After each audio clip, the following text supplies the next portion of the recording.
Bonjour les guerrières de l'Éternel, je suis ravie de vous retrouver pour cette nouvelle vidéo. Je me prénomme Arletty pour celles qui ne me connaissent pas. Je vous souhaite la bienvenue, particulièrement à celles qui sont nouvelles sur cette chaîne. J'aimerais qu'on aborde aujourd'hui la question du célibat pour les femmes qui ont un âge dit avancé. J'insiste sur avancé parce qu'il n'est écrit nulle part, que ce soit dans la Bible ou dans un quelconque code de vie, qui avait un âge butoir pour être marié ou qui avait un âge minimum à partir duquel il fallait absolument avoir la bague au doigt.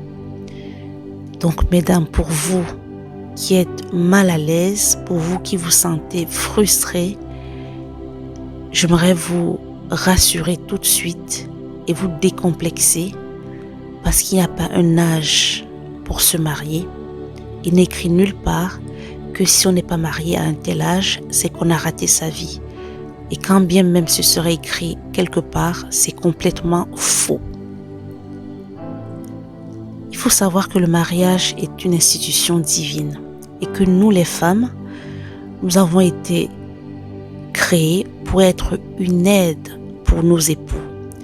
On peut le lire dans Genèse 2, verset 18, où il est écrit « L'Éternel Dieu dit, il n'est pas bon que l'homme soit seul.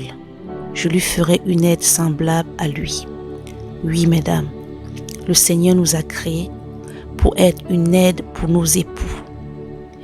Et pour pouvoir mieux les aider, pendant notre période de célibat, il nous recommande fortement, vivement, d'être connectés à lui, afin qu'il nous prépare à ce mariage, à cette rencontre, qu'il prépare déjà notre caractère, qu'il nous fasse changer certaines parties de notre caractère, du moins l'améliorer, et qu'il nous donne notre mission de vie, parce qu'il faut savoir que l'union entre un homme et une femme, c'est l'accomplissement d'une mission divine. Donc, il faut se connecter, profiter de notre période de célibat pour se connecter au Seigneur afin qu'il nous dise ce qu'il attend de nous, quelle est la mission à laquelle il nous assigne au travers du mariage qu'il va nous donner. Et une fois qu'on aura eu la révélation sur notre mission, il sera plus facile pour nous de reconnaître en fait l'homme qui viendra, qui nous approchera pour le mariage, savoir si c'est la bonne personne ou non. Bien entendu, quand cette personne se présentera, toujours consulter le Saint-Esprit, demander l'identité spirituelle de la personne qui s'approche de nous et savoir si cette personne est faite pour nous. Bien entendu, il faut savoir qu'une personne peut être bien, gentille, tout ce qu'on veut, mais peut ne pas être notre époux, tout simplement parce qu'elle a été réservée pour une autre personne, car notre mission de vie ne coïncide pas avec cette personne. Donc, pour vous, mesdames, qui êtes encore célibataires, je vous invite à vous décomplexer et j'aurais même déjà une question à vous poser. Je sais que parmi vous, il y en a qui sont célibataires et qui souhaitent le rester. Par contre, il y a d'autres qui désirent vivement se marier. Donc, pour cette deuxième catégorie, j'ai une question à vous poser, à savoir, ce désir de se marier, est-ce que c'est un désir personnel ou c'est parce que vous êtes en train de céder à la pression de votre entourage, à la pression de la société, qui vous fait croire que parce qu'à un certain âge, vous n'êtes pas marié, ça veut dire que vous êtes une vieille fille, que vous avez raté votre vie. Si c'est parce que c'est un désir personnel, tant mieux, je vous encourage parce que je continue à dire que le mariage est une bonne chose et ça a été institué par le Seigneur. Mais par contre, si ce désir de mariage est dû au fait de la pression de l'entourage, je vous encourage vivement à vous rapprocher du Seigneur et à bien réfléchir parce qu'il faut savoir que le mariage, on ne se marie pas avec n'importe qui, on ne fait pas rentrer n'importe qui dans notre vie. Une fois qu'on se sera rapproché du Seigneur, qui nous aura expliqué ce qu'il attendait de nous, ce qu'il attend de nous, ce sera plus facile pour nous de pouvoir reconnaître notre époux et en fonction de ses aspirations à lui, de voir si ça correspond à la mission que le Seigneur nous a assignée. Il faut savoir que il y a deux situations. Soit le Seigneur a donné une vision, une mission à un homme et il nous prépare à pouvoir épouser cette mission et cette vision. Il prépare notre caractère, il nous enseigne sur notre savoir-être, notre savoir-vivre, il corrige certains points de notre personnalité pour que nous puissions être à même de soutenir, d'être vraiment une aide pour cet homme et de l'accompagner dans cette mission et cette vision que le Seigneur lui a donnée. Ça peut être aussi nous qui avons reçu une mission et une vision et le Seigneur nous prépare dans un premier temps, mais également cet homme qui va rentrer dans notre vie à pouvoir nous accompagner et nous soutenir dans cette mission. Parce qu'il faut savoir que le royaume des ténèbres prépare également des personnes que moi j'appelle des destructeurs de destinée pour venir nous détourner du plan que le Seigneur a réservé pour nous. C'est pourquoi, mesdames, le moment venu, toujours interroger le Seigneur pour être certaine que l'homme qui désire entrer dans notre vie est bien celui qu'il nous a envoyé. J'ai également un autre passage dans 1 Corinthiens 7, du verset 8 au verset 9, où l'apôtre Paul nous dit « À ceux qui ne sont pas mariés et aux veuves, je dis qu'il leur est bon de rester comme moi. Mais s'ils manquent de continence, qu'ils se marient, car il vaut mieux se marier que de brûler. » Dans ce passage, l'apôtre Paul nous dit que l'on soit marié ou non, c'est quelque chose de bien. Le mariage, c'est bien, mais le célibat également, c'est aussi très bien. Parce qu'il faut savoir que quand on est célibataire, on a plus le temps, en tout cas pour celles qui sont chrétiennes, on a plus de temps à consacrer au Seigneur. Du moins, on peut se trouver du temps, mais on prend plus de temps à se consacrer au Seigneur, à lire la parole, à se connecter à lui. Mais par contre, quand on est marié, on se trouve du temps, mais c'est beaucoup plus difficile parce qu'on doit gérer et les enfants et le mari. Donc on partage le temps entre plusieurs occupations, plusieurs personnes, alors que quand on est seul, on a largement le temps de plus se connecter au Seigneur. Donc pour vous qui êtes célibataire, qui stressez, parce que le monde vous fait croire que parce que vous avez 30 ans, 40, 50 à mon temps, vous avez raté votre vie, vous êtes une vieille fille, je viens vous demander de décomplexer, de baisser la pression et de vous sentir libéré. Donc maintenant, si vous mettez la pression parce que vous avez peut-être le stress de l'horloge biologique, parce que c'est vrai que c'est souvent ça qui met aussi la pression aux femmes. On se dit qu'il faut vite se marier parce qu'on doit faire des enfants.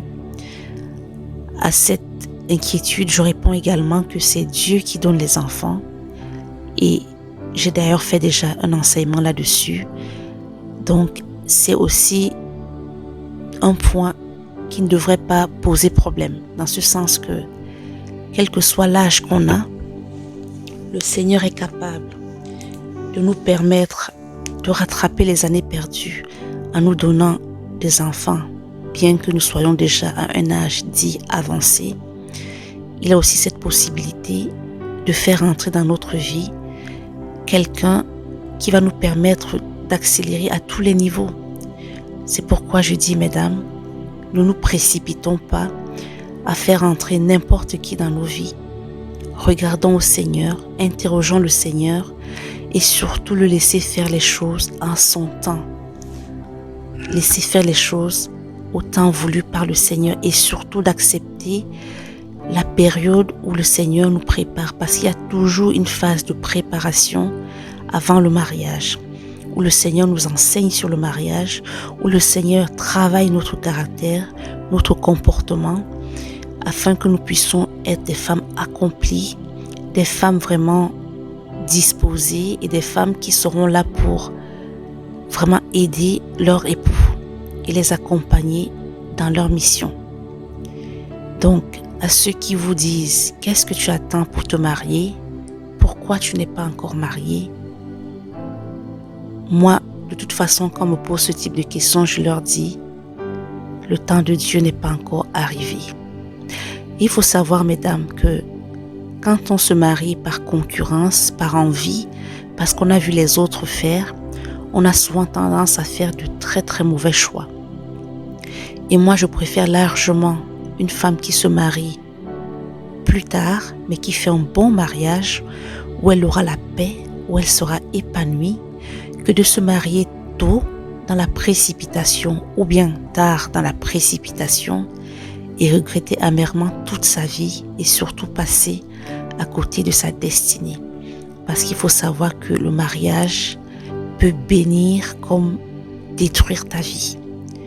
Donc, mesdames, soyons très très prudentes dans notre choix de partenaire, mais avant toute chose, restons à l'écoute du Seigneur et soyons décomplexés. Moi particulièrement, je suis déjà, au début, c'était difficile par rapport au regard de la société.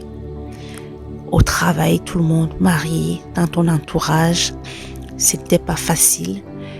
Mais quand j'ai rencontré le Seigneur qui m'a enseigné et surtout qui m'a montré ma mission de vie, ça m'a tout de suite décomplexée. Donc, mesdames, soyez décomplexées, vous qui vous sentez mal parce que vous êtes encore célibataire à un certain âge ou qui êtes jeune mais qui voulez vous marier rapidement. Je vous dis de prendre votre temps, dans ce sens qu'il faut connaître d'abord sa mission, la vision que le Seigneur vous a donnée, afin vraiment d'épouser quelqu'un qui va épouser cette mission et cette vision.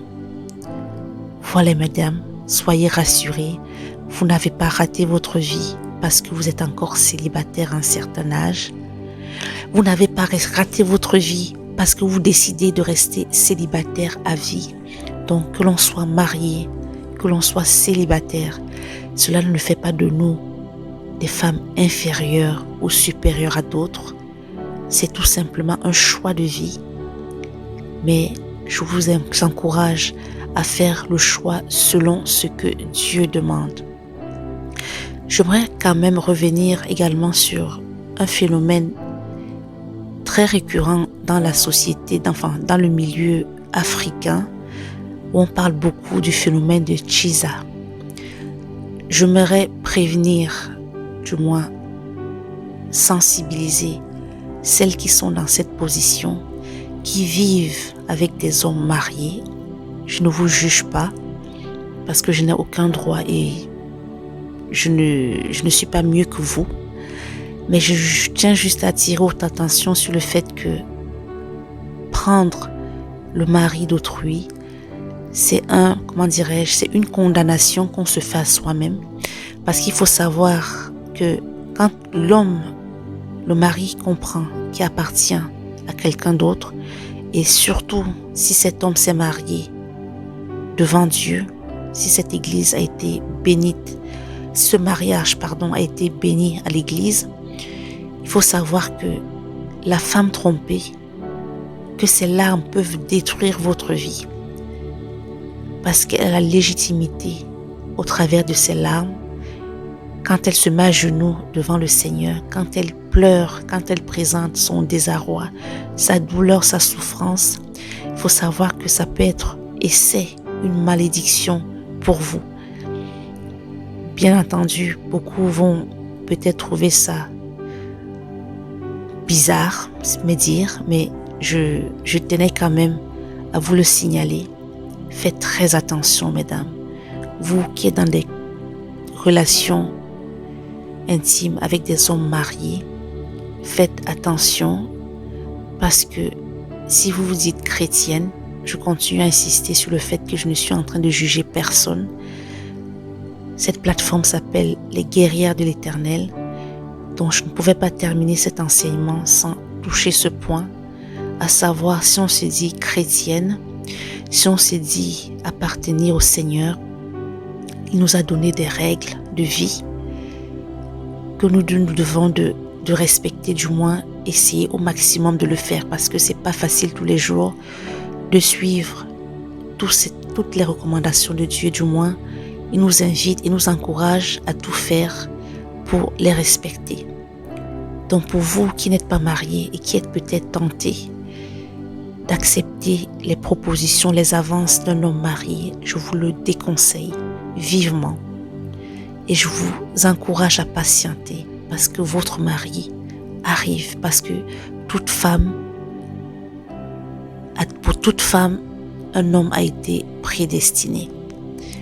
Le Seigneur nous demande juste d'être patiente et surtout qu'on accepte d'être formé, d'être enseigné, parce que le Seigneur aussi peut continuer à tarder cette rencontre parce qu'il estime que nous ne sommes pas prêtes pour ce mariage. Il a peur qu'on le détruise.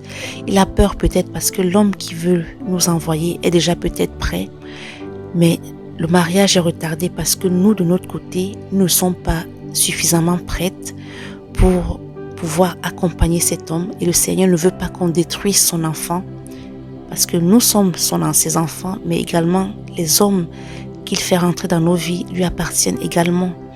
Il ne peut pas prendre un homme qu'il a préparé, qui a accepté de se laisser transformer et l'envoyer vers des femmes qui sont encore dans le monde, des femmes qui ne sont pas prêtes à épouser sa vision, sa mission.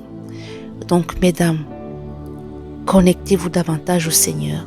Écoutez ce qu'il a à vous dire et surtout laissez-vous transformer, laissez-vous préparer afin que, une fois que ce mariage aura lieu, que ce soit un mariage, comme on a l'habitude de le dire, jusqu'à ce que la mort nous sépare. Sur ce, je vous souhaite une bonne journée et je tiens encore à insister sur le fait que être célibataire à un certain âge ne veut pas dire qu'on a raté sa vie. Amen.